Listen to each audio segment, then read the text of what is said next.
warahmatullahi wabarakatuh. Perkenalkan, nama saya Adelia Wulandari dari jurusan Pendidikan Vokasional Teknik Elektro FKIP Untirta. Dalam video kali ini, saya akan menjelaskan tentang aspek medis terhadap bahaya kelistrikan. Aspek medis terhadap bahaya kelistrikan. Pertama, perlu kita ketahui sengatan listrik itu apa sih? Sengatan listrik merupakan bahaya yang sering terjadi akibat kelalaian manusia. Tersengat listrik atau yang biasa disebut dengan kesetrum adalah peristiwa di mana terdapat aliran listrik yang mengalir pada tubuh kita. Bagaimana sih cara untuk mencegah supaya kita tidak tersengat listrik? Caranya itu sangat mudah, yaitu dengan memotong jalur arus listrik dengan menggunakan sandal karet ataupun bahan-bahan lain yang bersifat isolator. Tersetrum itu sangat membahayakan tubuh manusia karena arus listrik yang mengalir di dalam tubuh manusia akan menghasilkan panas yang dapat membakar jaringan dan juga menyebabkan terganggunya fungsi-fungsi organ tubuh seperti jantung, otot, dan otak. Efek yang ditimbulkan oleh kesetrum itu bermacam-macam, misalnya seperti kejang otot, nafas berhenti, denyut jantung tidak teratur, luka bakar, ataupun yang terburuk adalah kematian. Yaitu ada faktor yang mempengaruhi perbedaan efek sengatan listrik. Yang pertama itu ada ukuran fisik bidang kontak. Semakin besar dan luas bidang kontak antara tubuh dan peralatan listrik, maka semakin rendah hambatan instalasinya. Semakin banyak arus listrik yang mengalir melewati tubuh dan akibatnya semakin parah. Yang kedua itu ada kondisi tubuh. Maksudnya adalah kondisi kesehatan korban.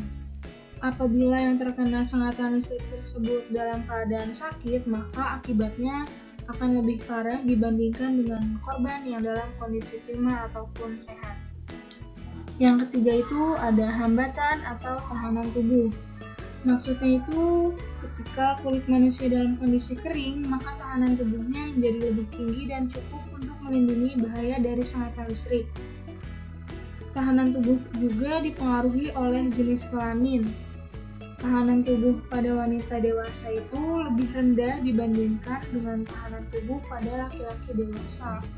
Oleh karena itu, arus listrik yang mengalir di tubuh wanita dewasa cenderung lebih besar dan akibatnya akan lebih parah. Yang keempat itu ada jumlah miliampere. Miliampere adalah satuan yang digunakan untuk mengukur arus listrik. Semakin besar arus yang melewati tubuh manusia, maka semakin besar pula resiko sengatan yang ditimbulkan pada tubuh manusia. Selanjutnya itu ada batas arus yang melewati tubuh manusia. Bahaya arus listrik yang mengalir ke dalam tubuh kita dipengaruhi oleh jenis dan kekuatan arus listrik, ketahanan tubuh terhadap arus listrik, jalur arus listrik ketika masuk ke dalam tubuh, serta lamanya arus listrik yang mengalir di dalam tubuh kita. Seperti yang terlihat pada tabel berikut, semakin besar arus listrik yang mengalir di dalam tubuh kita, maka semakin besar juga bahaya yang dapat ditimbulkan terhadap tubuh kita. Seseorang hanya akan bisa bertahan pada aliran listrik yang kurang dari 10 mA karena masih memiliki kendali terhadap otot-otot lengannya. Jika lebih dari itu, kemungkinan sudah tidak memiliki kendali lagi.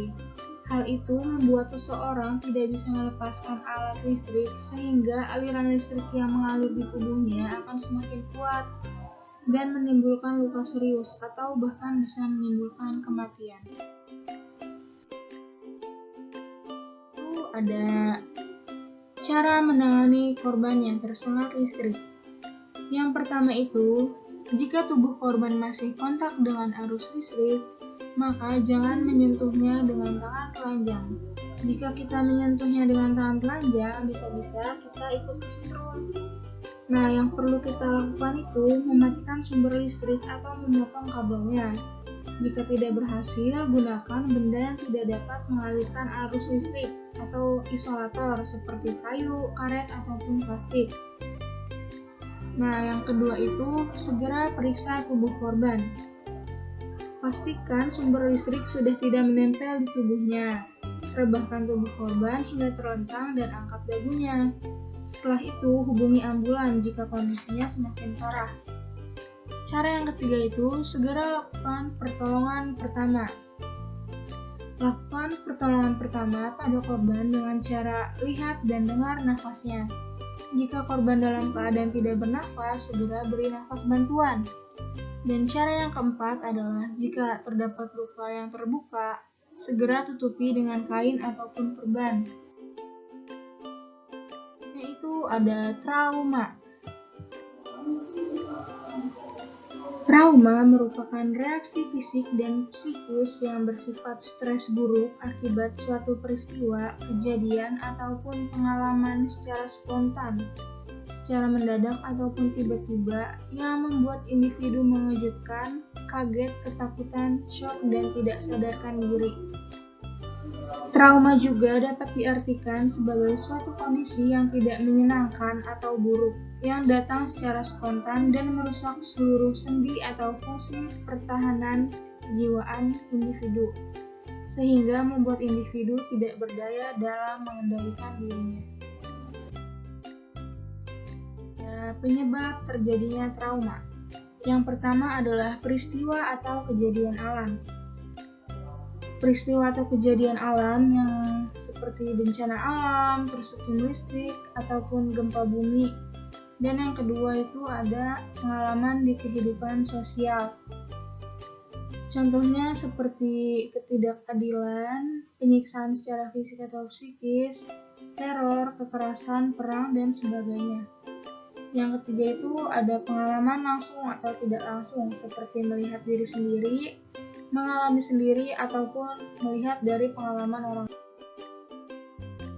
Itu ada jenis dan sifat trauma. Yang pertama itu ada trauma psikologis. Trauma psikologis adalah akibat dari suatu peristiwa atau pengalaman yang luar biasa yang terjadi secara spontan atau mendadak pada diri individu tanpa berkemampuan untuk mengontrolnya dan merusak fungsi kesehatan mental individu secara umum. Yang kedua itu ada trauma neurosis.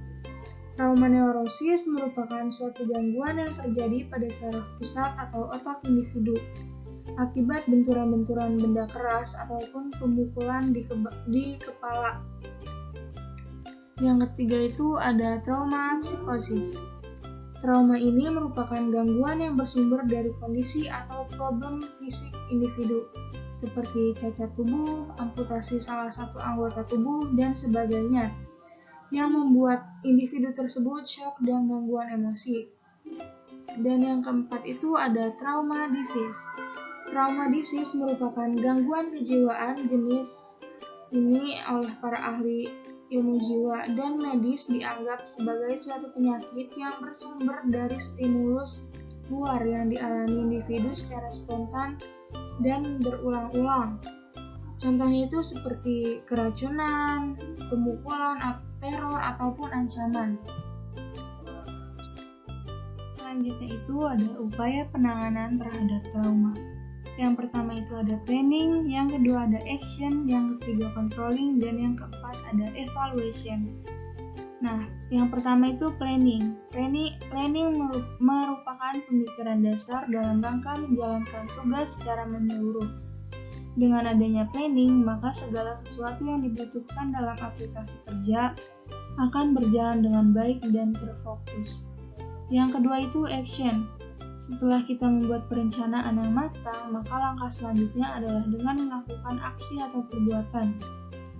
Yang ketiga adalah controlling.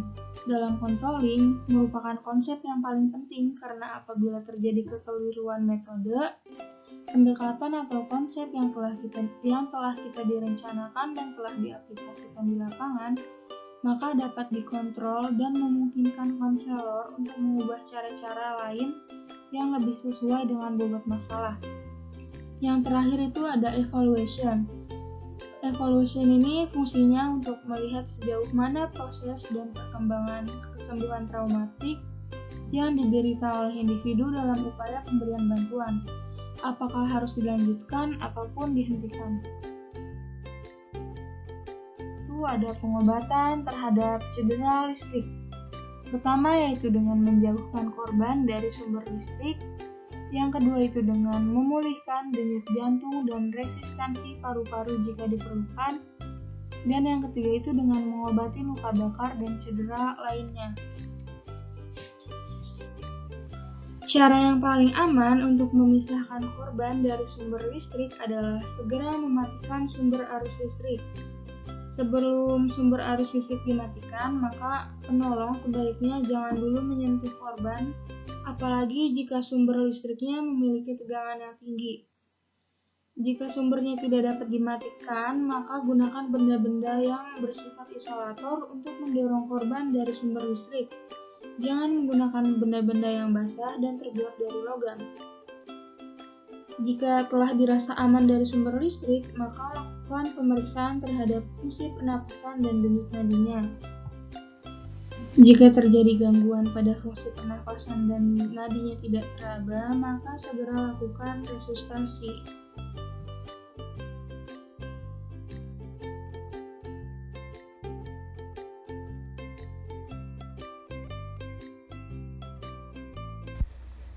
Cukup sekian yang dapat saya sampaikan, kurang lebihnya mohon dimaafkan. Semoga video ini dapat bermanfaat buat kita semua. Terima kasih. Wassalamualaikum warahmatullahi wabarakatuh.